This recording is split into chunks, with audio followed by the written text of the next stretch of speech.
It's gonna be all right. I'm so scared. I know. I'm here. Let's keep moving. The first thing the cowboy noticed about the woman was that she didn't look like someone who asked for help. Most folks who drifted through Dry Creek wore their desperation loud and plain. Slumped shoulders, eyes that never quite met yours, voices already halfway to begging. But this woman stood straight on the dusty boardwalk outside Mason Hale's feed store, chin lifted against the hard Wyoming wind, her hands folded tight like she was holding herself together by sheer will. Mason had seen trouble ride into town 100 different ways over the years, and something in his gut told him this one would stay longer than most. It was late afternoon, the kind where the sun turns the whole valley gold and every shadow stretches thin and lonely. Mason leaned against the hitching post, thumbs hooked in his belt, watching her from beneath the brim of his hat. She was travel-worn, no denying that. Her dress was faded, hem frayed with miles of road dust, and her boots had seen better decades. But her eyes were sharp and steady, the kind that had learned to endure without breaking. She finally stepped toward him. "Sir," she said, voice soft but firm. "Are you Mason Hale?" He straightened slightly. "Depends who's asking. My name is Clara Bennett. I heard you sometimes hire help out at your ranch." Mason studied her a moment longer. The wind tugged loose strands of her dark hair across her face, and she brushed them back with fingers that were roughened by honest work. "Not soft, not helpless. You heard right," he said slowly. "But I don't hire trouble." A flicker passed through her eyes. "Hurt, maybe, but it vanished quick." "I'm not trouble," she replied. "I just need work, any kind. Cleaning, cooking, tending animals. I won't be a burden." Folks always said that. They always meant it, too, until life proved otherwise. Mason shifted his weight. "Where you coming from, Miss Bennett?" "East," she said after a beat. "Been traveling a while." Not a lie, but not the whole truth either. He'd lived long enough to hear the spaces between words. The street behind them bustled with the low hum of Dry Creek settling into evening, wagon wheels creaking, men calling to each other, the distant clang of the blacksmith's hammer. Ordinary sounds, safe sounds, yet something about this moment felt like the quiet before a storm. "You got family?" Mason asked. Her jaw tightened almost too fast to see. "No, sir." That answer landed heavier than the others. Mason rubbed the back of his neck. Hiring strangers wasn't his habit. The last time he'd opened his ranch to someone down on their luck, it had cost him near a year's peace and a good chunk of savings. Out here, caution kept a man alive. But then Clara did something that unsettled him more than pleading ever could. She held his gaze, didn't beg, didn't bargain, just waited, like she was already braced for the no. Mason exhaled slowly through his nose. "Works hard," he warned. "Days start before sunrise. Pay ain't fancy. And I don't tolerate dishonesty."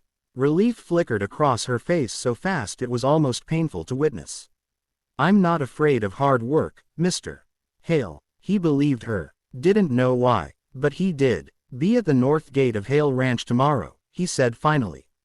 "Sun up sharp. If you're late, don't bother coming." For the first time, her shoulders sagged just a fraction, like a weight had slipped. "Thank you," she whispered. She turned quickly after that, heading down the boardwalk before he could change his mind. Mason watched her go, the uneasy feeling in his gut settling deeper instead of easing.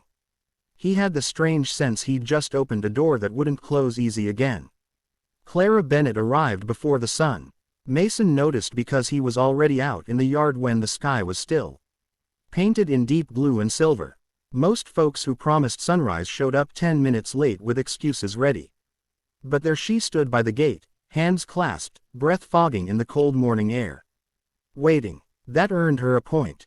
The ranch was waking slow around them. Horses shifting in the paddock, chickens muttering in the coop, the low creak of the windmill turning steady and patient.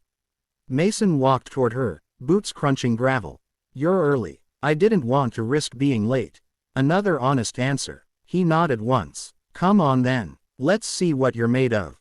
The work was exactly as hard as he'd promised.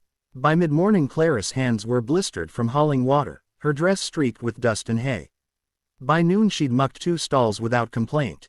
By afternoon she was moving with the tired rhythm of someone who refused to quit. What struck Mason most wasn't just her work ethic. It was her silence. Most new hands filled the air with chatter, Questions, stories, nervous talk to cover the strain. Clara spoke only when necessary. Worked steady, watched everything, like someone used to surviving by paying attention. Around dusk, Mason leaned against the corral fence, arms crossed, observing as she struggled to lift a heavy feed sack. She didn't ask for help. Didn't even look his way. Just adjusted her grip and tried again. Stubborn, he walked over and took the other end of the sack. Pride's useful, he said evenly, but it won't save your back. A faint flush rose in her cheeks. I wasn't trying to be difficult. I know. They carried the sack together into the barn. For the first time since she'd arrived, something like cautious trust flickered between them. That night, the wind picked up. Wyoming winds had a way of slipping through every crack and corner of a ranch house, singing low and restless. Mason had just settled into his chair by the fire when something unusual broke through the howl. A knock, soft, too soft for a visitor this late. His brow furrowed. Another knock followed, barely there. Mason stood slowly, instincts sharpening. Out here, unexpected nighttime visitors rarely brought good news. He crossed the room, hand resting near the old revolver by the door, and pulled it open. For a moment, he thought the porch was empty. Then he looked down, and everything inside him went still. There, wrapped in a thin, worn blanket, was a basket. And inside the basket, a baby, sleeping, tiny chest rising and falling in fragile, steady breaths. Mason's pulse slammed once, hard. He crouched slowly, eyes scanning the dark yard beyond the porch. The wind swept across the open land, carrying nothing but dust and silence. Whoever had left the child was already gone. Behind him, the floor creaked softly. Clara stood frozen in the hallway, one hand gripping the doorframe, her face drained of all color. And in her eyes, not surprise, recognition. Mason's voice dropped low and sharp. "Miss Bennett," he said carefully, "you got something you want to tell me." The wind howled louder across Hale Ranch. And nothing in Dry Creek would ever be the same again. If this story pulled you in and you want to see what happens next, don't forget to subscribe to the channel and turn on notifications, because the truth behind that basket is only the beginning.